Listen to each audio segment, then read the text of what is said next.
Let's drive you to the Red Zone Fan Poll, brought to you by Toyota. We asked you, to the shock of no one on Pregame Live, what position should the 49ers trade for come trade deadline? You scanned that code and voted massively for option A. That is the defensive line. Linebacker and offense was tied. The defensive backfield came last. There's a bunch of names we can go over. We've done over and over the Trey Hendrickson one, but I think the 49ers might have seen someone who they could trade for in Kayvon Thibodeau. Let's start first with the Bengals. This tweet on our website at NBCS 49ers. The Bengals are now reportedly open to discussing trades for Trey Hendrickson. Who the 49ers have been connected to. Matt, what do you know? Trey Hendrickson is a player who is signed only through this season, and at $10 million. So are the 49ers going to trade a valuable draft asset to get a player who's going to cost them $10 million for the rest of the season, and you're only going to have this year? Hey, look, next year they're in position to be a really good team next year, but it used to be, when we talk about this, when I've talked about it, it was the young guys, including Michael Williams, a full year to grow and come back better in 2026. Now he's not going to be able to do that. So I would almost out of hand dismiss the 49ers acquiring any player who is only signed through the rest of this season. We can absolutely dismiss that, but do you think they will be very aggressive in getting someone who could help fill the need that they may have to fill with Michael Williams being out, that they will be very aggressive in doing that and not mortgaging the future? Well, but then people would say, well, that's not being aggressive, right? I mean, well, I don't – if they could – were they aggressive in getting Keon White? I mean, no. That was a trade that, the Patriots just wanted to get something for him. He wasn't, he'd fallen out of favor this year. He was already being a healthy, inactive player, and they had him under contract for next year. And I mean, they're probably going to look to trade him at the end of this season if they didn't trade him now. So 49ers didn't give up much. It's a really difficult situation that they're in because so many pieces have to fit together in order for that trade to take place. But if I could pick your brain one more time, it's a long plane flight leaving New Jersey coming back here.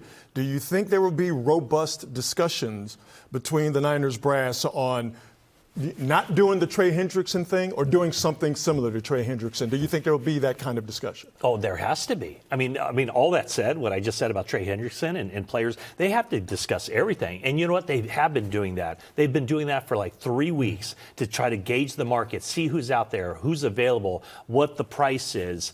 And to me, again, if it's only a half-year rental, I don't get it. It has to be somebody that can help them for the future. I mean, I would say if it comes to a situation like that, they roll with what they have and kind of suck it up and try to get more young players out there and try to develop those guys. It's an unenviable situation that they're in. That's not helped by Michael Williams' injury. Right. We've talked about Trey Hendrickson. There's another name that's been attached to the 49ers. Jalen Phillips, this is on X by Joe Shad, most likely Dolphins edge rusher to be traded. Jay Glazer said that on Fox because both Bradley Chubb and Phillips were being discussed as trade assets to be moved. Now with Chris Greer being out as a GM with the Dolphins, they're saying everyone is up for grabs, even Jalen Waddle. So Phillips does make sense. He's a great player, had a great season in the mix of a dumpster fire that the Dolphins are right now.